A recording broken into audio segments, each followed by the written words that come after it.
Hello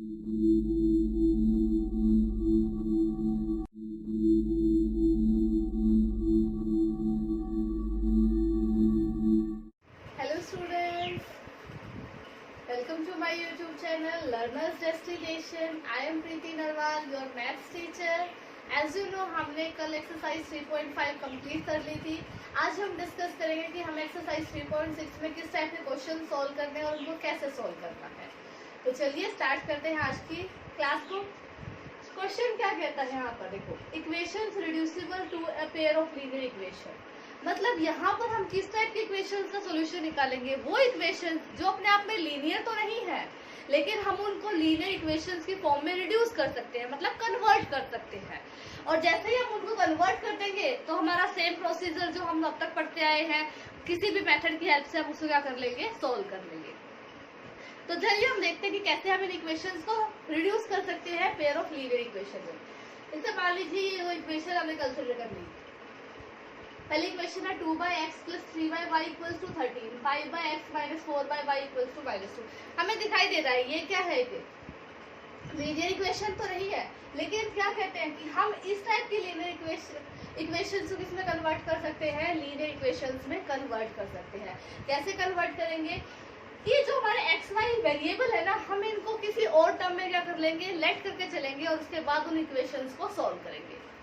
जैसे कि हम मान लेते हैं, अगर यहाँ से बात करें तो इसका मतलब क्या है, 2 × 1/x, यही मतलब है।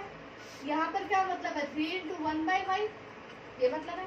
तो हम क्या करेंगे, इस 1/x को तो मान लो हमने m मान लिया, एक नया वेरिएबल कंसिडर कर लिया। इस 1/y को हमने क्या मान लिया, m मान लिया, दोनों ही इक्वेशंस के लिए। अगर अब हम 1/x की जगह m और 1/y की जगह n इन दोनों इक्वेशन से पुट करते हैं तो इक्वेशन क्या बन जाएगी, इस 1/x की जगह तो m आ गया, दैट मीन्स 2m प्लस में 3n = 13। दूसरी इक्वेशन किस में कन्वर्ट हो जाएगी आपकी, 5m - 4n = -2। ये लीनियर इक्वेशन है या नहीं है, बिल्कुल ये हमारी किस में कन्वर्ट होगी, पेयर ऑफ लीनियर इक्वेशन में कन्वर्ट हो गई। इसका मतलब इस तरीके के इक्वेशंस को सॉल्व करने के लिए हम क्या करेंगे कि जो हमारे गिवन वेरिएबल्स हैं हम उनको किसी और वेरिएबल के टर्म्स में कंसिडर कर लेंगे और उसको पेयर ऑफ लीनियर इक्वेशन की फॉर्म में जैसे ही रिड्यूस हो जाएंगे उसको सॉल्व कर लेंगे। अब इसको सॉल्व करने के लिए हम क्रॉस मल्टीप्लिकेशन मेथड यूज कर सकते हैं, एलिमिनेशन मेथड यूज कर सकते हैं, सब्स्टिट्यूशन मेथड यूज कर सकते हैं। मान लीजिए अगर हम एलिमिनेशन मेथड यूज करें, बराबर करने के लिए हम इसको 4 से मल्टीप्लाई कर लेते हैं, इसको 3 से, हमारे n के वेरिएबल क्या मिल जाएंगे, हमें कोएफिशिएंट सेम हो जाएंगे। जैसे ही हमने मल्टीप्लाई किया ये इक्वेशन किस में कन्वर्ट होगी, 4 से मल्टीप्लाई करने के बाद 8m + 12n, 13 4 52, ये इक्वेशन किस में कन्वर्ट होगी, 3 5 15m - 12n - 6। क्योंकि दोनों ही अपोजिट है ऑलरेडी सिंबल में, तो हमें सब्ट्रैक्ट करने की जरूरत ही नहीं, हम सिंपली ऐड करेंगे। 15 + 8 23m और 52 में से जैसे ही हमारे 6 जाएंगे क्या बचेगा, 46। इसका मतलब m की वैल्यू क्या आ गई, 46/23, दैट मीन्स 2। तो m की वैल्यू क्या आ गई हमारी, 2। अब ये m की वैल्यू हम इसमें से किसी भी इक्वेशन में पुट कर सकते हैं। चलिए मान लेते हैं हम इस इक्वेशन में पुट करते हैं। हमने जैसे इस इक्वेशन में 2 पुट किया था, 2 × 2 + 3n = 13, 3n = 13 - 4, that means 9। n की वैल्यू क्या आ गई, 9/3, दैट मीन्स 3। n की वैल्यू आ गई आपकी 3 और m की वैल्यू आ गई आपकी 2। लेकिन याद रखिएगा यहाँ क्वेश्चन कंप्लीट नहीं हुआ है, क्योंकि हमें वैल्यू सिर्फ m और n की मिली है, लेकिन हमें वैल्यू निकालनी क्या है, जो आपके ओरिजिनल वेरिएबल है x और y की वैल्यू निकालनी है। तो अब हम इन m और n की वैल्यू को यूज करेंगे x और y की वैल्यू निकालने के लिए। ओके, तो कैसे करेंगे कि n की जो वैल्यू है, मैं यहाँ n की वैल्यू 3 रख दूंगी, 3/1 क्रॉस मल्टीप्लिकेशन की हेल्प से अगर मैं निकालना चाहूँ तो y की वैल्यू क्या हो जाएगी आपकी, 1/3। ओके, m की वैल्यू 2 थी, m की वैल्यू जैसे ही मैंने 2 रखी तो x की वैल्यू क्या हो जाएगी, 1/2।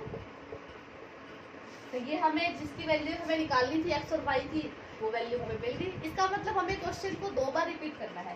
सबसे पहले हम इक्वेशन को रिड्यूस करेंगे, रिड्यूस करने के बाद जिस वेरिएबल के टर्म्स में हमने सपोज किया है उन वेरिएबल की वैल्यू निकालेंगे। उन वेरिएबल्स की वैल्यू निकालने के बाद जो ओरिजिनल हमारा एक्स वाई है उसकी वैल्यू निकालेंगे।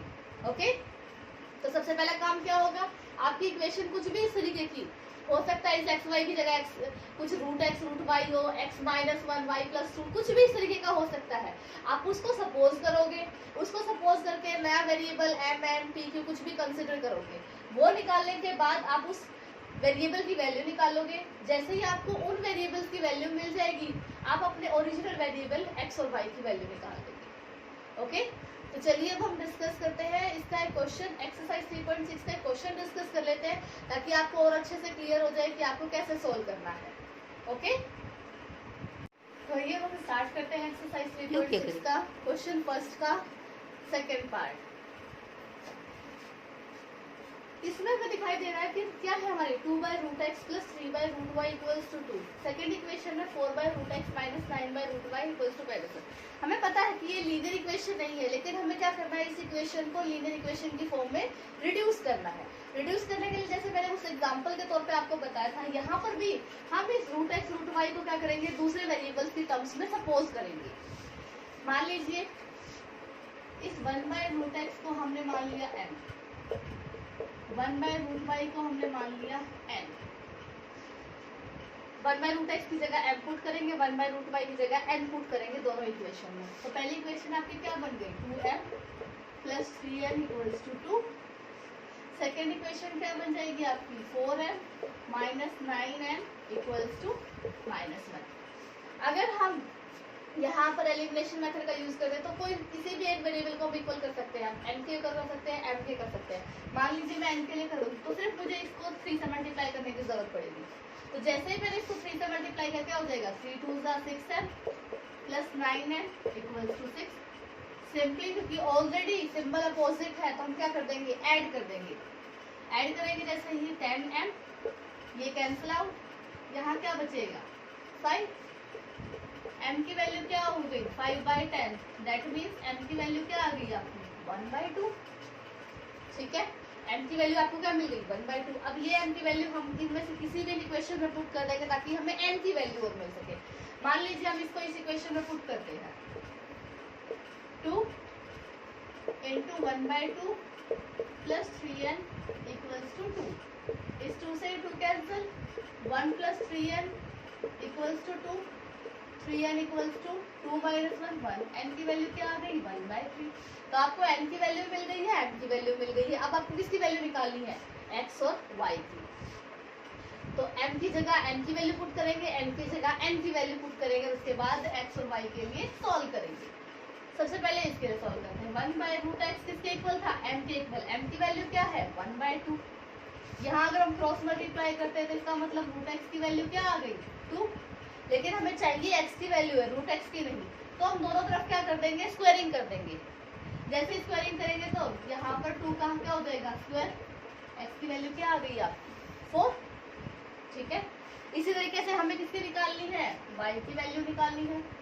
y की वैल्यू निकालने के लिए हम क्या करेंगे, 1/√y = कितनी वैल्यू है इनकी 1/3 के इक्वल आ जाएगी। दैट मीन्स √y किसके इक्वल आ गया 3। फिर से स्क्वायरिंग करेंगे तो y की वैल्यू कितनी आ गई 9। तो पहले आप निकालेंगे m और n की वैल्यू, उसके बाद आप निकालेंगे x और y की वैल्यू। एक बार दोबारा स्टेप रिवाइज कर लेते हैं कैसे करना है, कि जो आपके अलग से 1/√x या 1/√y कुछ भी आपको दे रखा है इस तरीके से, उनको आप एक अलग वेरिएबल के टर्म्स में सपोज करोगे। हमने सपोज किया 1/√x को हमने m मान लिया, 1/√y को हमने n मान लिया। ओके, जैसे ही हम ये वैल्यू इन दोनों इक्वेशन से पुट करेंगे, हमारी इक्वेशन रिड्यूस हो गई इस फॉर्म में। अब इन दोनों इक्वेशन को हमें सोल्व करना है। आप कोई भी मेथड यूज कर सकते हो, मैंने एलिमिनेशन मेथड यूज किया है, आप सब्स्टिट्यूशन मेथड की हेल्प से भी सोल्व कर सकते हो, क्रॉस मल्टीप्लिकेशन की मेथड की हेल्प से भी सोल्व कर सकते हो। इनफैक्ट आप मुझे सेम क्वेश्चन सब्स्टिट्यूशन मेथड की हेल्प से कमेंट में सोल्व करके बताओगे कि कैसे होगा। ओके, हमने सॉल्व किया, हमने m की वैल्यू निकाली, फिर हमने n की वैल्यू निकाली। जैसे ही हमने m और n की वैल्यू निकाली, हमें वैल्यू किसकी निकालनी है अब, x और y की। तो 1/√x की जगह हम इक्वल टू m था तो हमने m की वैल्यू इक्वल कर दी। कंपैरिजन किया, √x की वैल्यू क्या आ गई 2, तो x की वैल्यू क्या आ जाएगी 4। सिमिलरली हमें y की 1/√y equals to 1/3, √y equals to 3, y की वैल्यू क्या आ गई 9। इस तरीके से आप इस एक्सरसाइज के फर्स्ट क्वेश्चन के बाकी पार्ट भी ट्राई कर सकते हो। यहाँ तक अच्छे से पढ़िएगा, अगर कोई डाउट हो तो कमेंट सेक्शन में बताइएगा। अपना और अपनी फैमिली का अच्छे से ध्यान रखिएगा। Stay home, stay safe, take care everyone, have a good day. Thank you so much.